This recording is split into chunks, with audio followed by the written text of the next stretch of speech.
So this is the first of hopefully a few little podcasts where we're going to name the top 5 films of each decade: 1920s, 1930s, 1940s, etc. I'm here with Kev, Don, and Chris. Hello. Kev's refused to wave. And too cool for waving.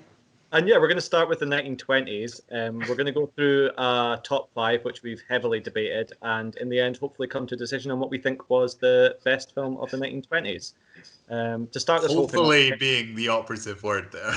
Yeah, hopefully, if we don't argue too much and refuse to come up with a conclusion by the end. But to start us off, Kev's going to do a little summary of the 1920s, what was happening in the world and what was happening in cinema at the time. Yeah, well, we'll do these at the start of every podcast because all the decades are very different in terms of what actually comes out of cinema, what comes out of Hollywood, what comes out of Europe, which are kind of the main things we'll be discussing. And really what I've written is the 1920s was a boom time for innovation in cinema. And for many of the films which emerged during this decade represent a high watermark for silent cinema that was never really surpassed. The language directors had built up in the 1910s by D.W. Griffith was really being built on. It was being utilised in increasingly impressive works. In Hollywood, the studio system, which would come to define the next 4 decades of American filmmaking, was taking shape. And with it, a series of prestigious directors, who some of whom we'll cover, whose grand ambitions led to bloated epics, which, though at times unwieldy, showed a renewed focus on films which were as artistically viable as they were entertaining. Some of these films would be about 8 or 9 hours. Some would be 15 minutes. There didn't seem to be much sort of quality control in terms of duration in the 1920s. But at the same time, directors weren't the only major players in Hollywood. Producers were wielding an increasing amount of influence over directors, with figures like Urban Thalberg creating the template for producers that still largely followed today, and also created distinctive styles within the studio system. But Hollywood wasn't without its controversies. Catholic groups and social conservatives in the States put renewed pressure on the censorship of the industry. And a lot of celebrities, including Fatty Arbuckle and Douglas Fairbanks. Fatty Arbuckle? Fatty Arbuckle. Buckle. Whose controversy is too bleak to really get into at the start of a fun podcast. But a lot of drug addiction in Hollywood, a lot of sexual licentiousness that was really riling a lot of more morally censorious parts of America. And this led to a steady but noticeable dilution of the subject matter in Hollywood, which we'll probably get into more in the 1930s. In Europe and Russia, emerging art scenes and filmmaking were evolving concurrently, leading to a number of notable experimental projects from the Surrealists, the Dadaists, the German Absolutists, and the Expressionist movement. And a lot of these experiments informed more traditional narrative-driven cinema, but also marked the start of the art film as we know it. And then silent cinema seems to be doing very well for itself. It's becoming more artistically creative. It's becoming more interesting. And then 1927 hits, and The Jazz Singer comes out. It's not a very good film, but it's the first sound film. Its box office receipts are massive, and it completely sidelines everyone in Hollywood. This is at the end of the 20s, and the 30s, the move towards the 30s is really just Hollywood studios reeling and not really knowing what to do. And that's kind of where we'll leave it just now. Good summary. Yeah. So we had quite a lot of debate as to the top 5 that we were going to have. We had, I think, Chris probably adding the most in that didn't make the list.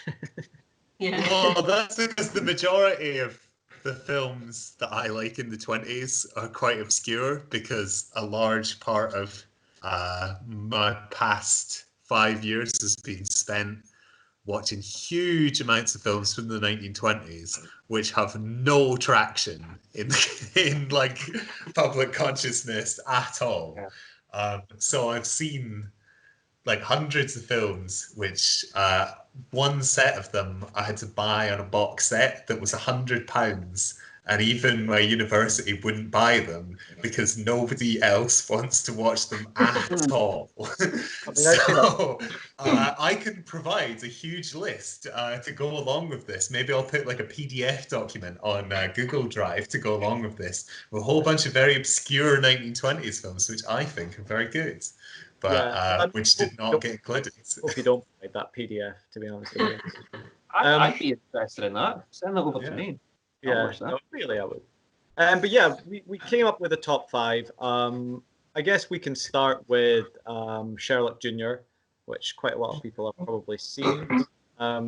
It's a relatively short film. I think about Like about 45 minutes. 45 minutes. So, starring Buster Keaton.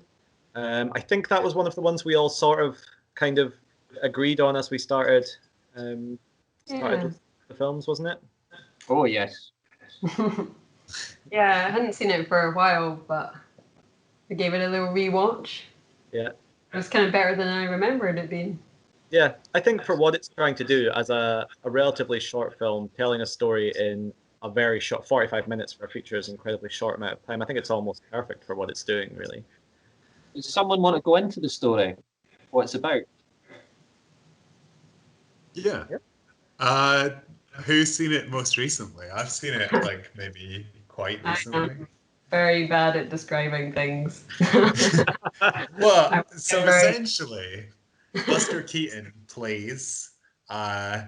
He plays like a love-struck young man who works in a cinema, and he's got a wee like sweetheart in the town, who he's trying to impress, but various things keep going wrong because there's a dastardly other man after her affections.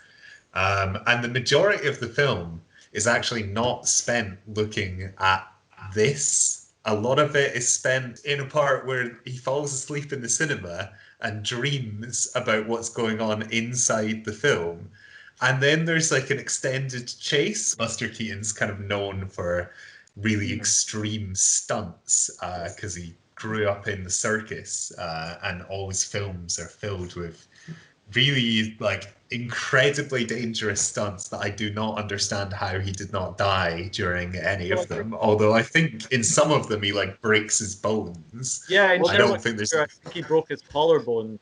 He did. During filming There's and a kept sequence filming. when he jumps off the train and a pail of water falls on him and he basically shook it off, and then 6 months later he was at a doctor and they said, oh yeah, well, you've got that broken collarbone. And he said, oh, do I? And he had no idea that he broke his collarbone. I think he was shooting another film at the time. Yeah, he was. Yeah. And I think the interesting thing about almost all Buster Keaton films, but Sherlock Jr. in particular, the stunts especially hold up today ridiculous.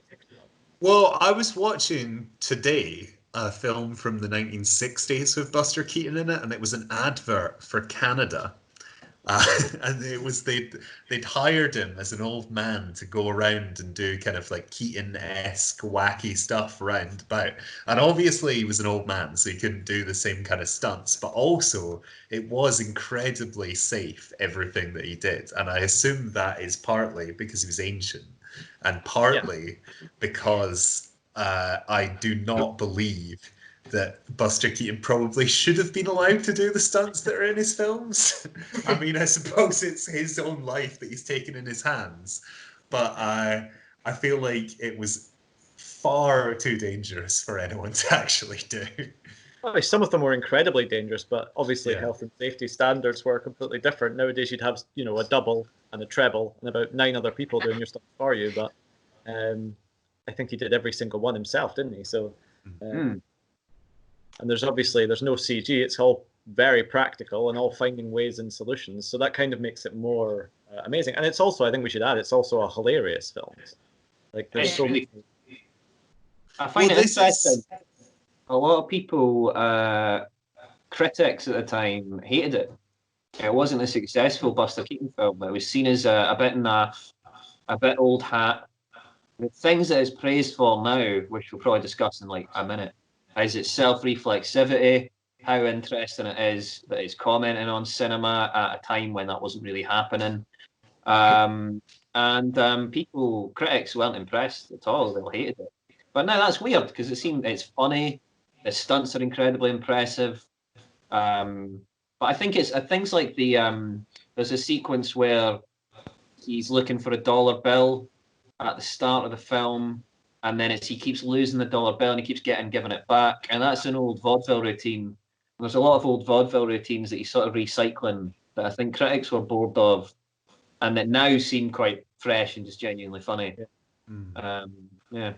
I think as well it's a very warm film because a lot of the kind of shorter, almost slapsticky films have a little bit of a mean spirit from that time, I think, and kind of going against that, and it's actually really warm-hearted and yeah.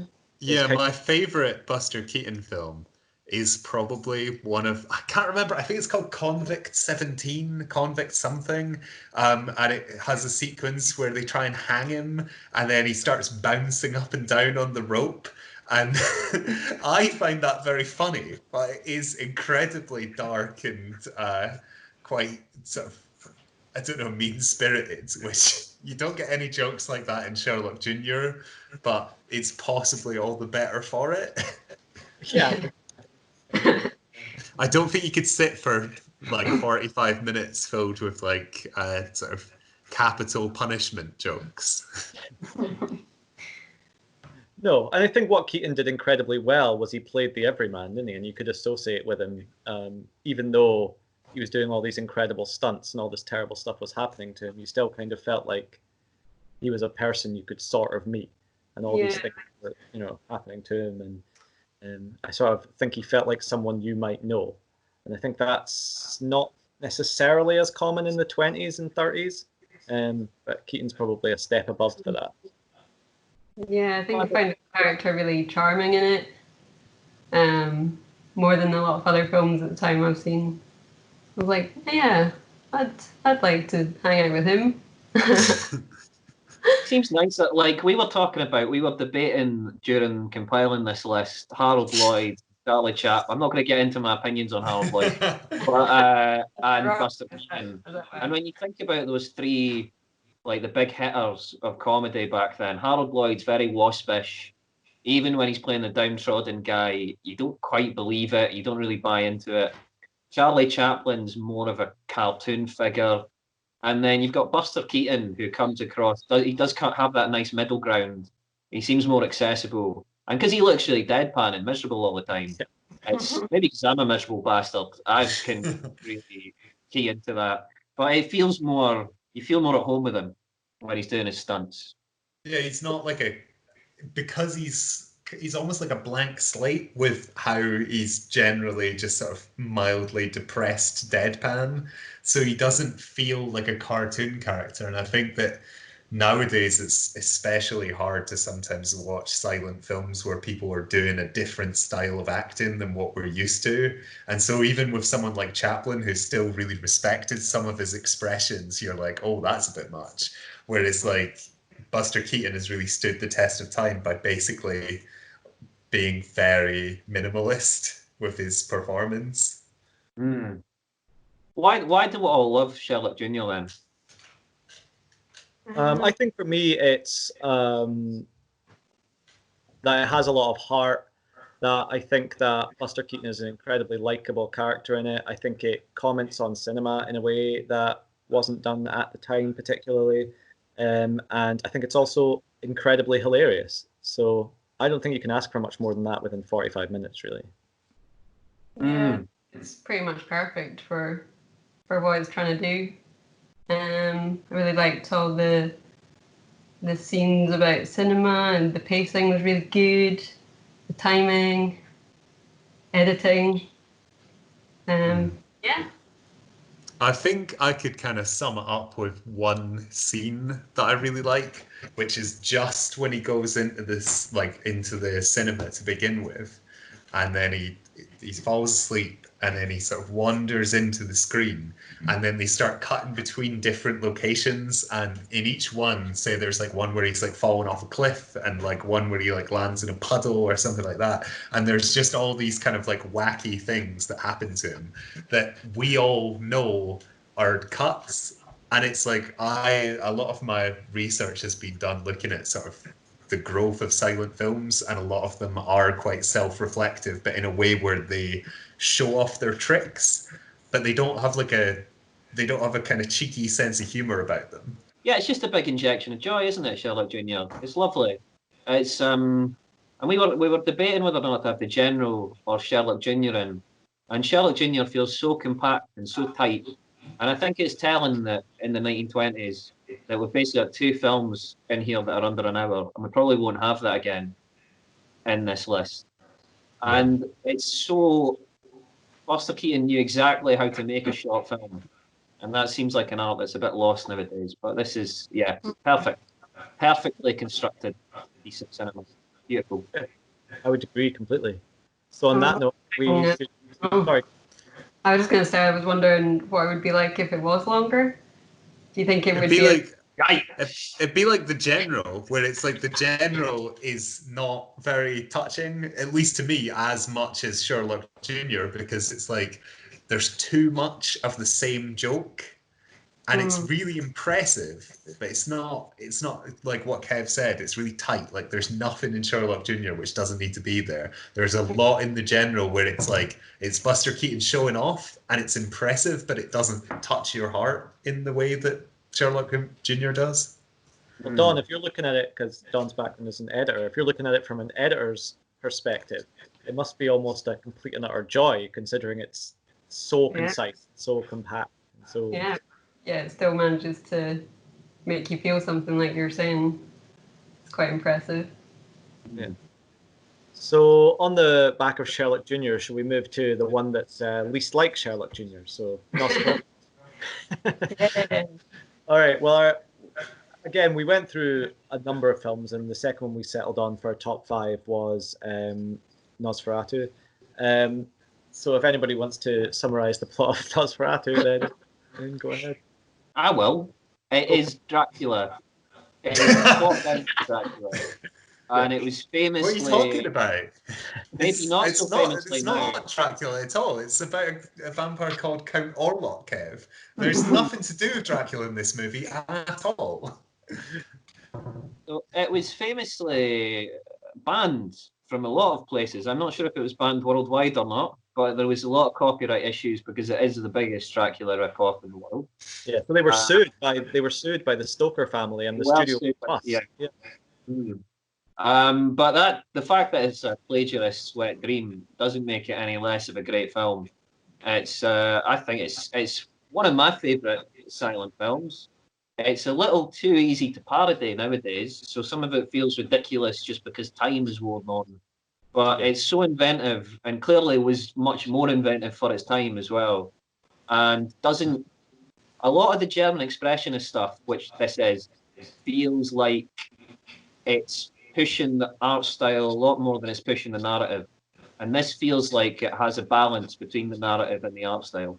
I would say I completely agree with that. And I think what was interesting to me with Nosferatu, so Chris and I rewatched Nosferatu, 2 or 3 years ago, maybe, together? And I have 2 copies of it, one of which has a soundtrack that just repeats the entire way through, and one of which has a soundtrack that's a lot more experimental and interesting. And I think, as with a lot of silent films, with this one, it really makes a difference what you watch it with.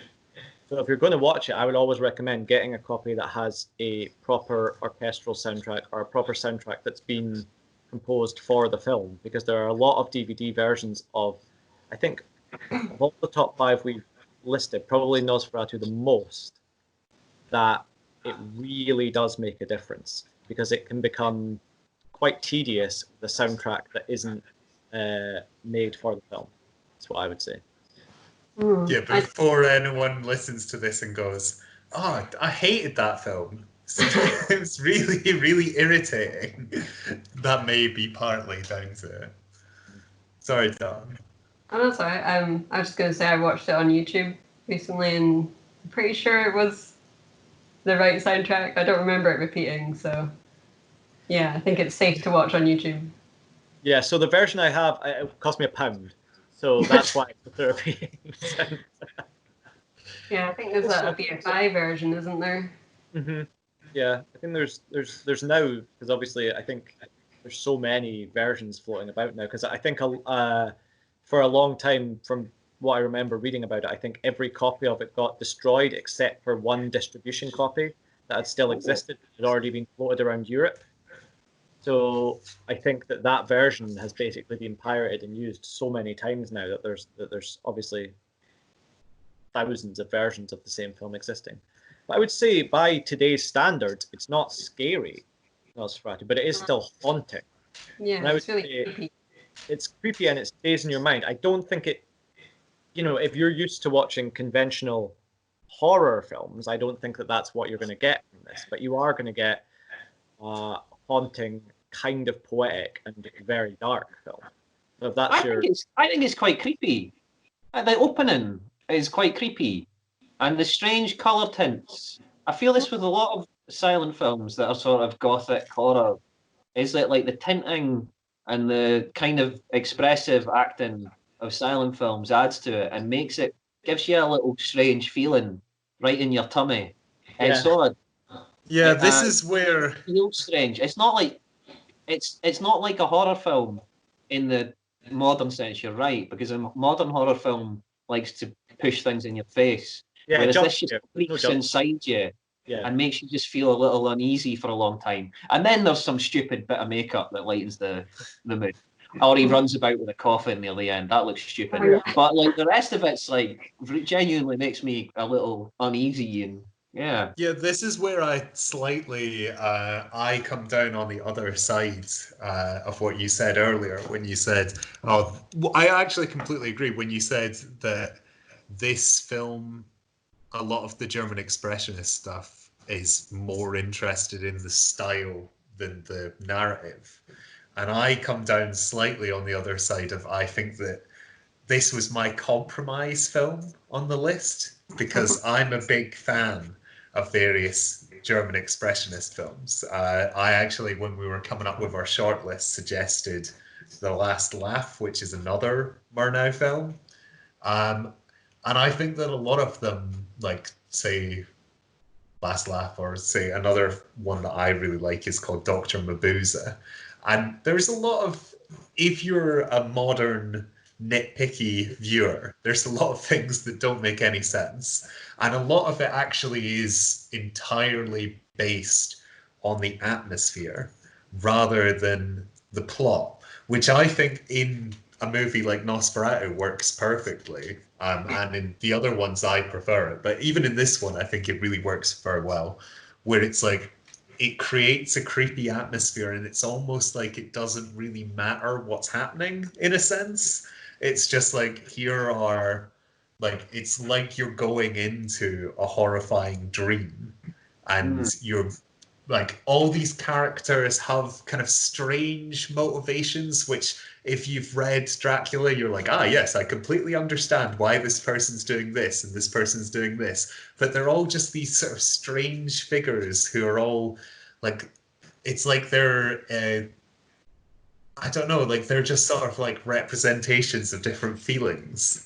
I find it quite creepy during that, just because I don't think that Dracula, you don't look at him and you go, well, he's wanting to come over and do this and do that, and like he's got this master plan. It's just he's this figure of fear almost. And it, like, he appears in these like very, very twisted visuals. And so I'm very much more on board with the visuals than I am with the plot of this, because I don't think.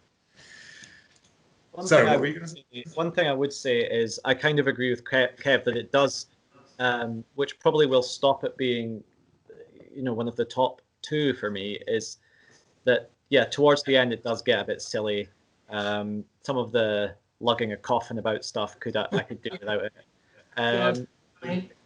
It's like, it's an imperfect film, I would say, but there's enough in there that's haunting and creepy and poetic that it's probably worthy of an inclusion on the top 5. Yeah. Oh man, the carriage at the start. Just remember the carriage at the start. That's really very weird. The way it speeds up and stuff. Jesus Christ. I love. Anyway, sorry. Yeah, there's a lot of. Oh, you go. there's a lot of scenes, even just as you say at the start, where it's just scenes of almost the castle just sitting empty. And in terms of narrative, that doesn't really push it at all. There's just sort of long shots like before the I don't know what Jonathan Harker's called in Nosferatu, but Jonathan Harker, whatever his like character name in this is, walks into frame, but there's just sort of long shots of like really horrible places. And it's almost like you've gone to like a gallery where you're looking at loads and loads of photos or artworks of really just disturbing, like horrible places that you'd never want to visit. But you have to sit there with them for like 30 seconds, and then there's another shot of something horrible that you don't want to look at for 30 seconds. Which doesn't sound like it would be good, but it is. I was just going to say that it was quite funny watching now. There's a lot of stuff about plague, and have you been recently about coronavirus and obviously similarities between like zombies and vampire films and spreading? Isn't there a point where they all get told to stay inside and everything? Yeah, to lock their doors and windows, and you see them pulling children in the windows like, get away. I think they play it up a bit more in the Herzog remake of it, where they actually have like long scenes of loads and loads of rats arriving with the plague alongside Orlok. But I don't think there's so much of that in the 20s one. There's quite a bit of rats going about. Yeah, there's rats that come out of the coffin. Yeah. Yeah. So yeah, shall we do a summary of why we all chose Nosferatu for top 5 of the 20s? Well, I hadn't watched it before, so the first time I watched it, but yeah, I really enjoyed it.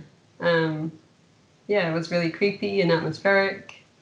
I think it held up pretty well today. Like the makeup was really effective, mostly.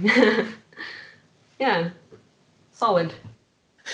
For me, I think anything from that period that can give you a shiver down your spine and make you feel a bit, like I say, more haunted than scared. There's not sort of the jump scares in it, but it's definitely a haunting film. And I think if watched with the right soundtrack, then you really get a quite disturbing feeling. And I think, again, that's quite a unique thing. And it still holds up as a unique version of that story, even 100 years later. So I think the reason that I like it and more generally really like German Expressionism is it's going to be a weird comparison, but I was recently watching Alien again, and I feel like at the start of that film there's long shots where you're just going through the corridors and you just are paying attention to the design and you're paying attention to the aesthetics. And I feel like a lot of German Expressionism is just you're sort of spending time in the atmosphere of the film rather than following the plot or following, like, I suppose you are following the characters in this slightly more than some of the other ones, but it's just a lot of sort of sitting there and soaking in a disturbing world. I'd go with that. You kind of bathe in the atmosphere a little bit. I think the narrative's a lot stronger than a lot of Expressionist films, because Stoker's big mad soap opera book is all about plot. It's really plotty, so you can't really get away from that. But it's got strange standalone scenes like the ship sequence where Nosferatu goes and picks off people one by one. It's got little things that they do feel really odd and strange. And because it's I think a lot of people, this is the interesting thing about this 1920s chat, is that a lot of people don't really register with silent cinema nowadays. And something like Nosferatu really benefits from, because I'm not a huge fan of Werner Herzog's version of this, to be honest. And silent cinema really benefits this kind of plot and this kind of creepiness, and it's all about movement and this strange expressive movement. And it does feel unique. It's a cracking film. I would say for me, it's the most haunting version of a Dracula story that I've seen. Yeah, it's best one. So yeah, that was second film, the top five of the 20s. The third one, this was one I think we all agreed on, which was Man with a Movie Camera. Will I explain the plot of that? Yeah, go for a sort of some sort of attempt at the plot of Man with a Movie Camera. Go for it. It's a bit of a Ron Seal one. That's what it says on the tin. There's a man with a movie camera. He goes around. This is City Symphony, which was a common film genre at the time. It's probably, for me, the most effective one because it's not just a set of vignettes about a city, which a lot of these things are. It uses the man with the movie camera as a central character to kind of bring it all together and make a comment about people and how they look at themselves in cities. I think it's brilliant. We pretty much all watched it this afternoon, I think, did we? Yeah. I didn't bother because I've seen it more times than possible. But yeah, I think that was the first time for me I'd watched it in probably about 10 years. And I certainly took more out of this time than I did 10 years ago.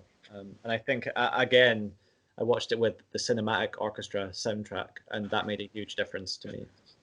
Yeah, I think that's the one I watched as well. Yeah, there's a lot of different aspects to the film because essentially, for anyone who is completely unfamiliar with it and with City Symphonies entirely, it's almost like an extended music video in a sense, where it's a collection of shots of things that are happening in a city.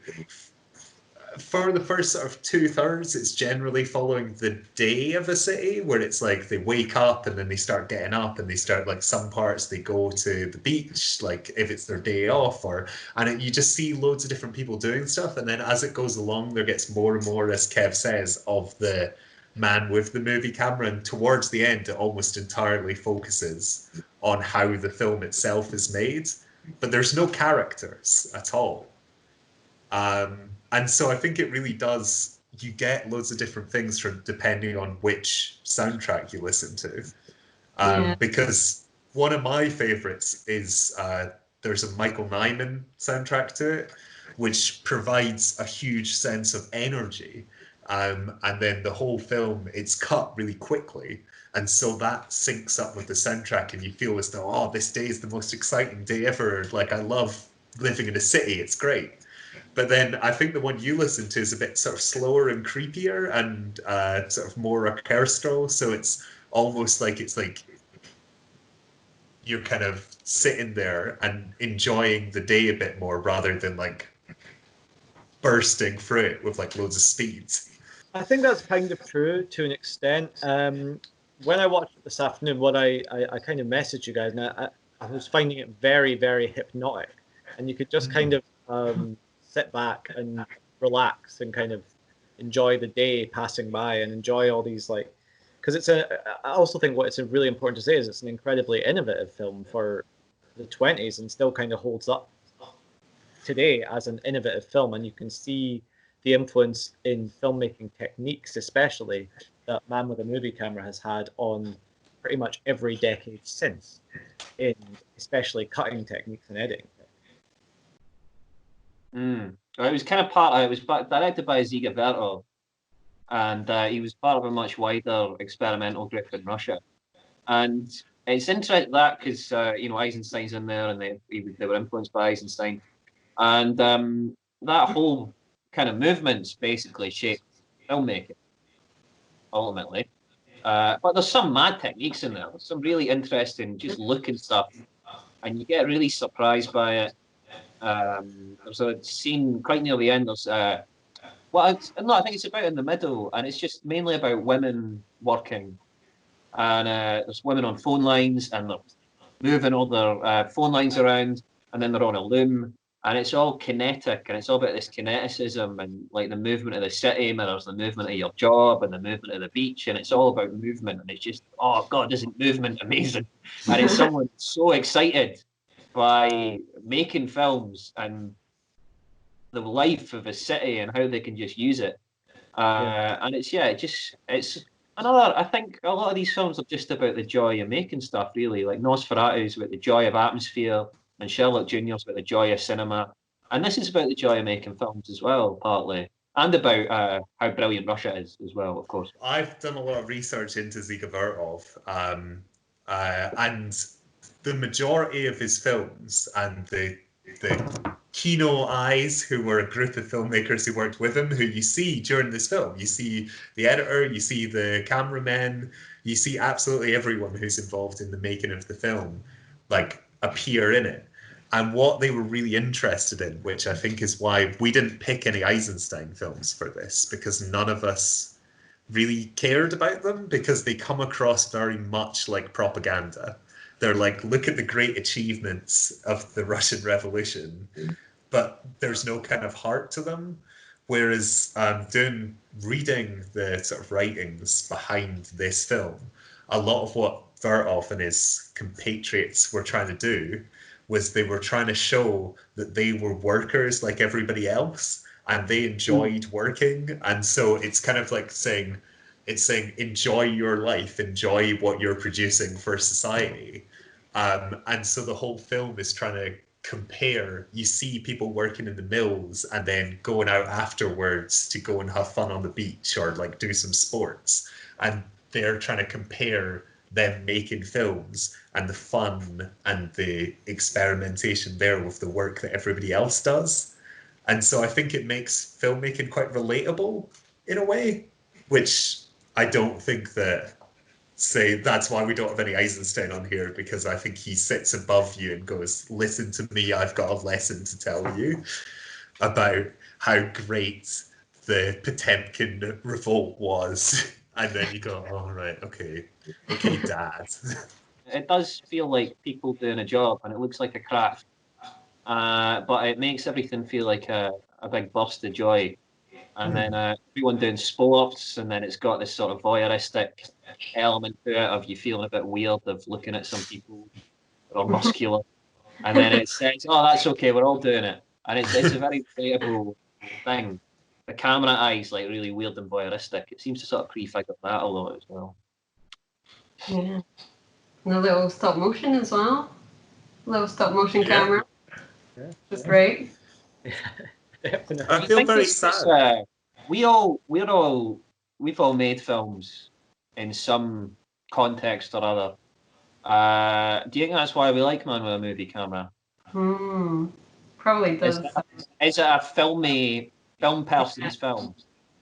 Yeah. I think it's possible. Yeah, I think that is possible. But also, if you really want to boil it down, then there's also an element of talking about people power, and I don't mean that necessarily in a socialist, oh look, it's a political film sort of way, but it is a lot about how the people keep a city running, right? So like, yeah, there's a lot of other Vertov films which people don't watch anymore, and I think partly that's because there's not good releases of them. Like a lot of them, you can, like, as much as we watch some of these on YouTube, a lot of like the Vertov films you can only watch on YouTube because they're from some archive that somebody has, or they were released on VHS and they've never been, like, obviously not at the time, but like they've never been like put on a Criterion or a BFI or something like that.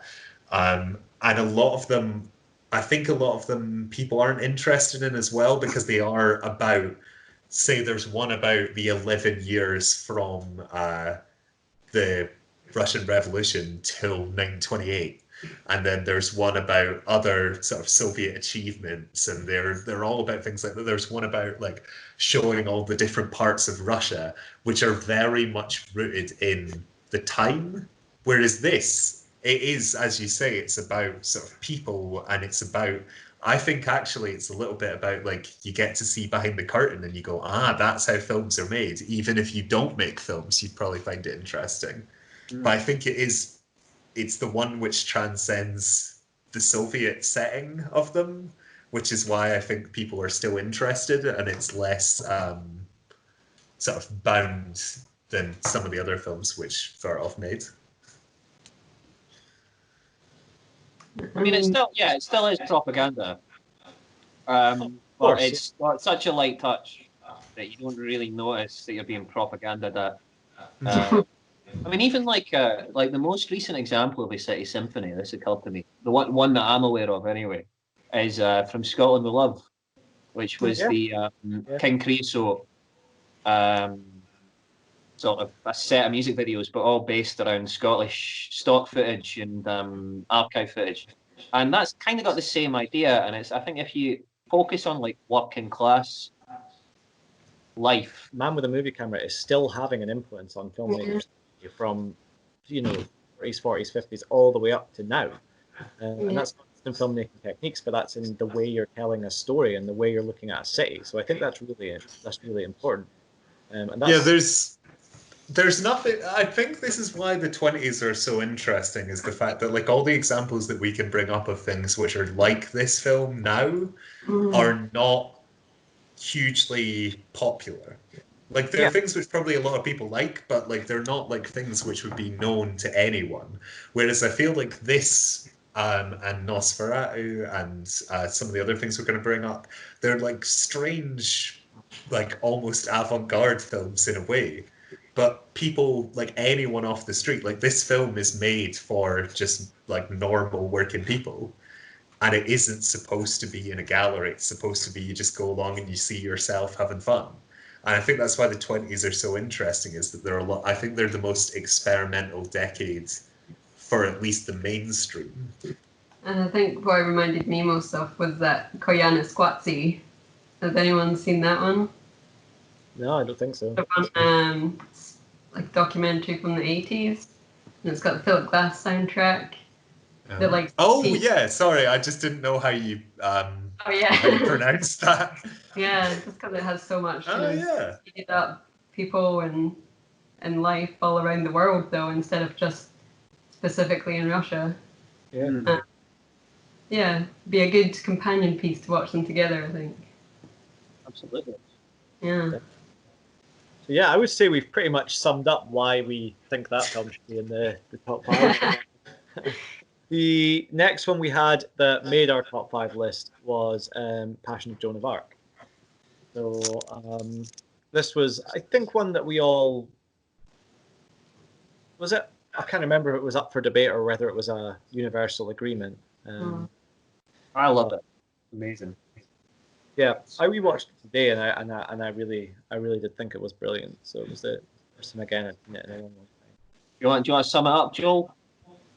No, go ahead. You know the film better than me. Go ahead. Okay. Well, it's the only example of historical fiction we've got on this list, which is quite interesting. Joan of Arc, obviously a real person, a saint, a huge popular figure in France, particularly, and also the most filmed historical figure of all time. More films have been made of Joan of Arc than anyone else.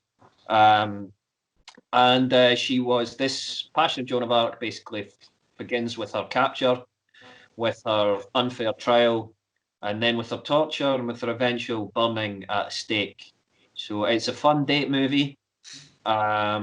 It's really it's the most difficult film to watch. It's the most adult film to watch on this list, and it's like really moving and touching. And even though it's a very religious film, it still feels very stirring at times, and it's probably, I don't know, this is a strange phrase, it's probably the most modern film in a lot of ways. It feels like, it could have been made in the 40s and it would have been just an interesting art house piece. It's not, doesn't feel like a 20s film necessarily. It feels quite unique. I think that's right. Yeah, I mean, rewatching it today, I found it oddly terrifying. The way it's filmed is in quite a lot of close up and quite a lot of intense close up, actually, and I think that really adds to it. It's unbelievably well acted. Falconetti, I think is the name of the lead actress, was one of the best performances possibly in history, you could say. She's unbelievable in it. But also, you're completely right. It's both terrifying in the nature of the film, but moving and touching, and manages to tell a story incredibly well silently, and you do not need a whole load of dialogue to tell that story because it's so well done. And I was reading that the director wanted it to be viewed completely silent, apparently, rather than with a soundtrack or anything. I think it kind of makes it more timeless in a way as well, because it doesn't really date it with any music. You can just watch the images, and it could be filmed yesterday, really. It's true, yeah. I would say it stands up as a very beautiful film as well. Like, I think probably of all the ones on this list, it probably looked the most beautiful. And I would almost say, like, if anybody is really into the way a film looks or the way a film's shot, it's probably the one for you, because it holds up as a beautiful film. Not just, you wouldn't say, oh, it's a beautiful film for the 20s, you know, where technology wasn't quite the same. It's a beautiful film, regardless. See, this is where I think my differences of opinion come out, which is that I agree with everything that you've said in terms of just everything that you said. And I said when we were having this discussion, which I offended Kev with my phrasing, which was this film just doesn't do it for me. And I've been thinking about this a little bit. It sounded a bit pervy in the context of the film. Yeah. That's my problem. But I've been having a little think about why it doesn't work for me on the same level as it does for a lot of other people. And I think that the reason is I've been watching some other drier films. And I think when you look at the films he made in following decades, and then you look at this, obviously there are differences because of the fact that it is a silent film. But I don't think that there's a huge difference in style. Whereas a lot of people basically ended their career when the silent era ended. Or a lot of people like completely changed what they were doing, like entirely. Say someone like Fritz Lang, who's like was entirely kind of long shot aesthetics, like with weird sets and sort of strange visual effects on top of them, and then he changed to doing like film noir afterwards, which was like very different from what he was doing in the 20s.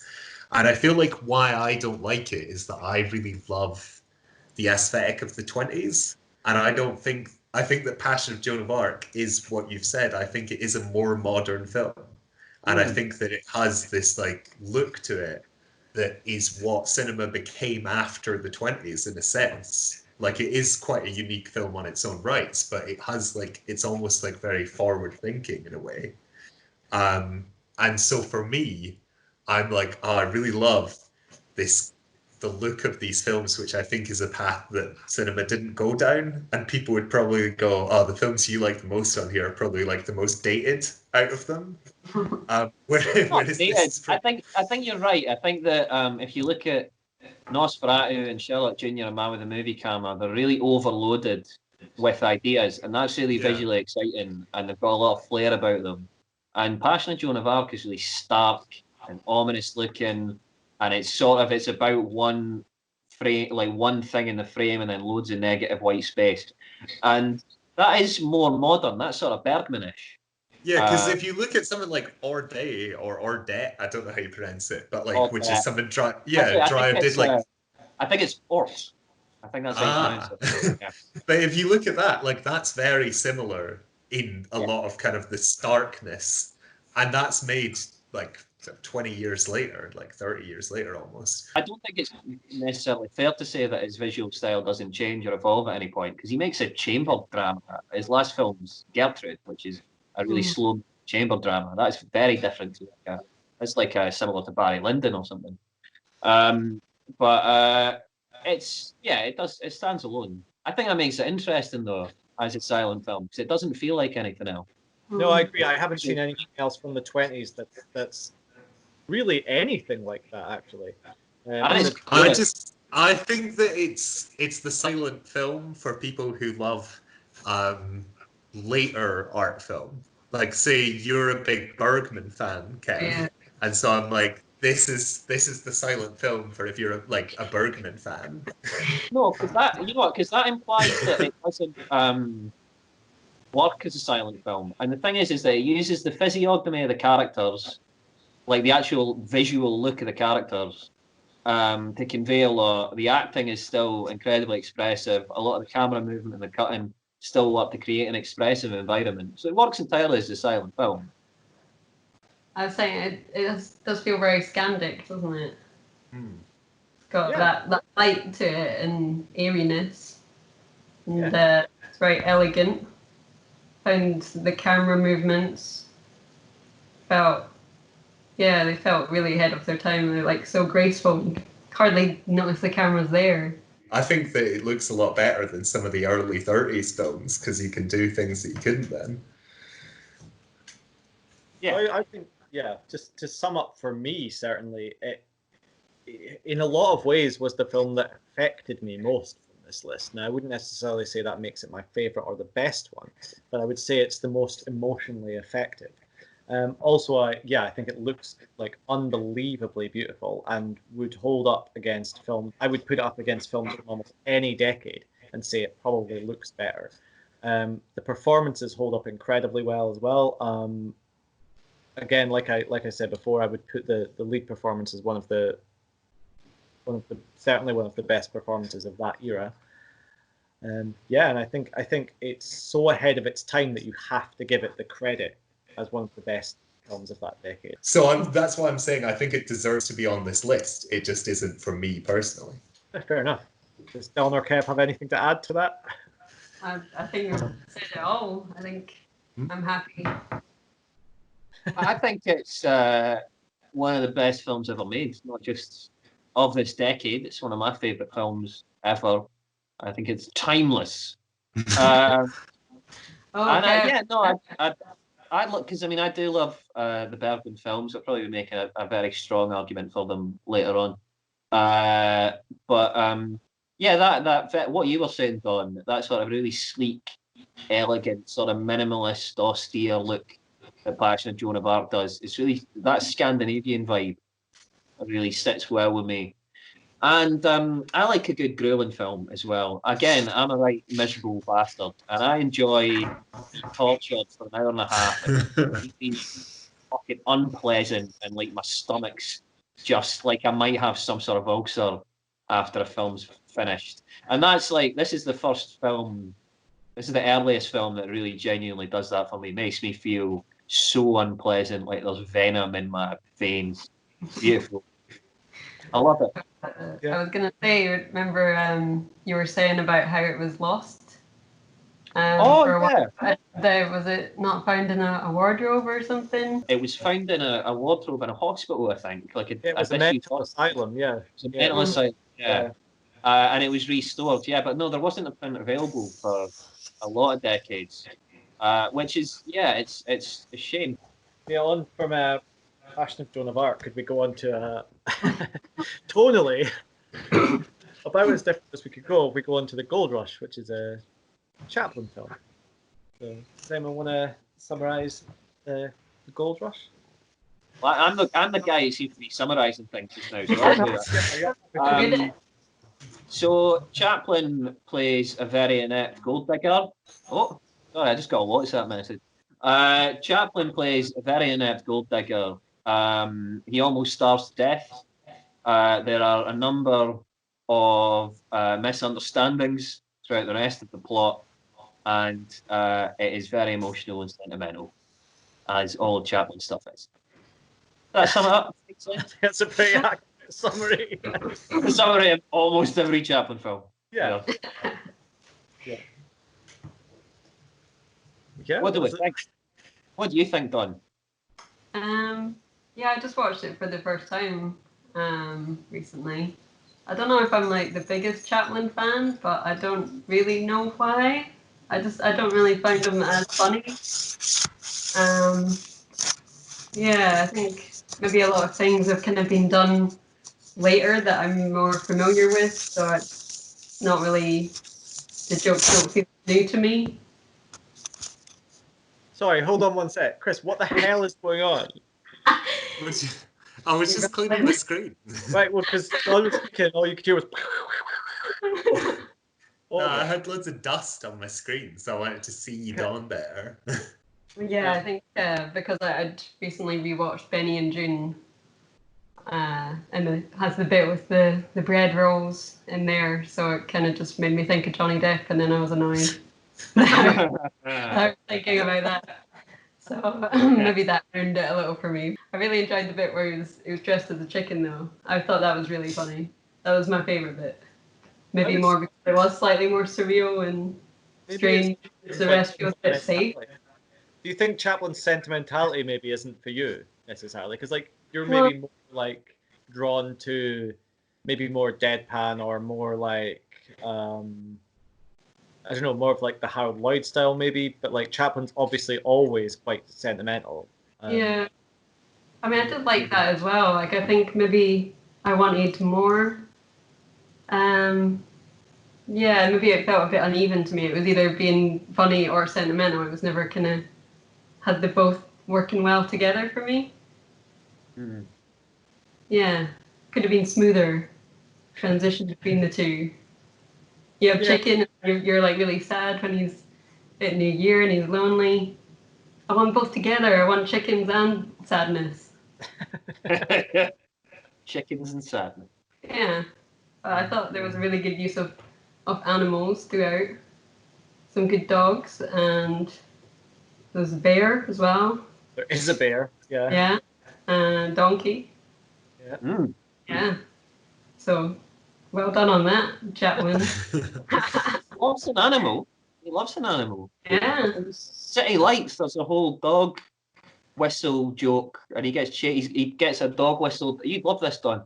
He gets a dog whistle caught in his throat, and so whenever he speaks, a whistle blows, and dogs chase him. It's like the funniest thing I've ever. I'm laughing. I haven't seen that film in about a decade, and I'm laughing now. I had a lovely. I deliberately didn't rewatch it for this because I've only seen this film once, and I saw it in a cinema with a lot of children in the cinema and a lot of parents who were enjoying their children's company. And I think I was on my own amidst children and parents. But it was a really joyous film, and it made me cry at the end as well. I don't usually buy. There's two films of his, City Lights and this, that I buy into his sentimentality, and all the other times I'm not particularly sold on it. I think there's quite a nice balance, personally. It's it just makes me laugh a lot. I like the visual styles, and I quite liked. I think like kind of opposite to Don, I enjoyed going, oh, that's in this film now, and this film references it as well, and so does this film reference it, and it feels like a weird. It's like an anti-meta text. Yeah, see, I always quite like that as well, and I think there's a lot of stuff from the Gold Rush that you do see in films. I think for some reason it seems to me, especially the 80s and 90s, and I don't really know why, but there seems to be a lot of references to. I don't know if Chaplin maybe had a resurgence around that time or something, but there seems to be a lot of references to it. The Gold Rush specifically, I would say, in films at that time. But I'm kind of with you, Kev, on this. I feel like with this and a couple of others, he gets the balance, the best that he ever has between comedy, sentimentality, and a strong plot. And I think sometimes the balance falls to, certainly with a lot of Chaplin shorts, the balance falls way too much on slapstick and kicking and falling over. In the features, maybe sometimes too much towards sentimentality. But I always feel like with the Gold Rush, it stands up well as something that's a reflection of all those parts, maybe a bit more than some of Chaplin's other stuff. Interesting side note, by the way, the bread roll sequence where he pretends the bread rolls are feet with forks. That's not his joke. That is a joke by Fatty Arbuckle. It's not a joke. That's a Fatty Arbuckle from like 15 years before. Oh, wow. And it was made after Fatty Arbuckle was disgraced. Yeah. And I think it was a little tribute to his mate. Kev's determined to get Fatty Arbuckle into this podcast. I'm determined to prove I can pronounce it properly. Chris, what about you? You've not said anything about this film. Well, I can't remember how we chose this film. I think film. I think my thing about this film is that I haven't seen it in quite a long time. And I have a general like of a number of Chaplin films from around sort of the late 20s, early 30s. Specifically, I think we might next time end up having a little chat about either City Lights or Modern Times, which I really love. And I feel like this gave me the same feelings inside of like a lot of the Chaplin films. I kind of go, why does Chaplin need to exist when Buster Keaton exists? Because he's just doing slapstick that isn't as good, like it isn't as adventurous. Whereas this, you go like, oh, actually, there's a real kind of heart to it. And with the other ones that I think I like very slightly more, but but this one I think that you kind of, it's one of those films where it kind of reminds me of almost like a Frank Capra film in a way, where there's just like, there's a lot of jokes, but there's also like just a really strong sense of heart to it. Which I think it makes it probably, out of the films that we have, it's probably the nicest film that we have. Even Sherlock Jr., I think, probably has a few moments of like slightly more darker humor. Whereas this, I think you could just sort of sit down and it's like you've got like a warm blanket over you and it's just really lovely. And there's like darker moments in it where it's not going as well, but it's just like, it's so uplifting. And I think watching it in an audience would be the best way to see it, as Kev said, because you'd be surrounded by everyone who's in the cinema just being uplifted. Well, that is best. I think Chaplin's a storyteller, probably more than some of the other silent comics from that period. I think that Chaplin tells a story and maybe focuses a lot more on sort of a happy ending in the story, and sometimes, yeah, that can feel a little bit sentimental. But I do think with the Gold Rush and, like you said, City Lights, Modern Times, and certainly a few others, that Chaplin's sort of love of telling a good story that will warm the hearts of the audience and is kind of suitable for kind of everyone, really, to go in and, like Kev was saying, go and sit in a cinema with your kids, or go and sit in a cinema with your family, and you'll all sit and enjoy it. And I think for that, it's kind of timeless. It's kind of one of those ones that you could sort of put on a Sunday afternoon and you'd really enjoy it always. The rest of the films that we have here are all quite, even in its own way, Passion of Joan of Arc, they're all quite, they're like, almost like you look at them for something where it's like a visual feast, whereas this is something that you just sort of like get sucked into and you're like, oh, it's so nice. which seems like it seems like almost like a backhanded compliment, but I think that it really, like, Chaplin has this skill of just making you believe the best in everyone, which I think that this film really brings out. Maybe I just don't like nice things. Nah, it's not even that I didn't like it. I did like it. I just didn't love it. Then on the back of that, when we're thinking of the best film of the 1920s, I've already gone through the 5 that we had, which was Sherlock Jr., Nosferatu, Man with a Movie Camera, Passion of Joan of Arc, and Gold Rush. Does anybody have particularly strong opinions on what they would put forward as the best film of the 1920s?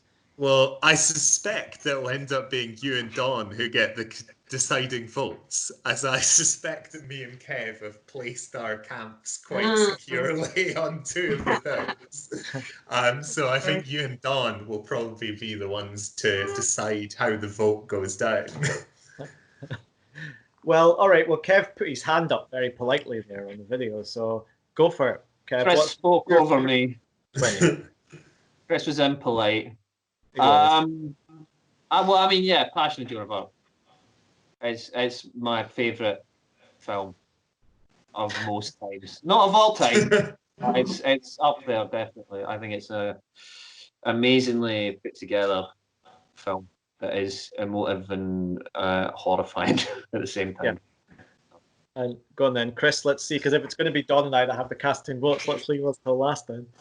Well, my choice, I think, is pretty obvious. It's going to be Man with a Movie Camera, because I think that the silent era is kind of this time of where the visual is in charge, and I think that all these films have great visuals, but like Man with a Movie Camera is a film that could only exist in the time that it does, because it is like this crazy feast of just everything being thrown at you, every technique that the silent era created getting thrown at you in one big punch, and that's why I love it.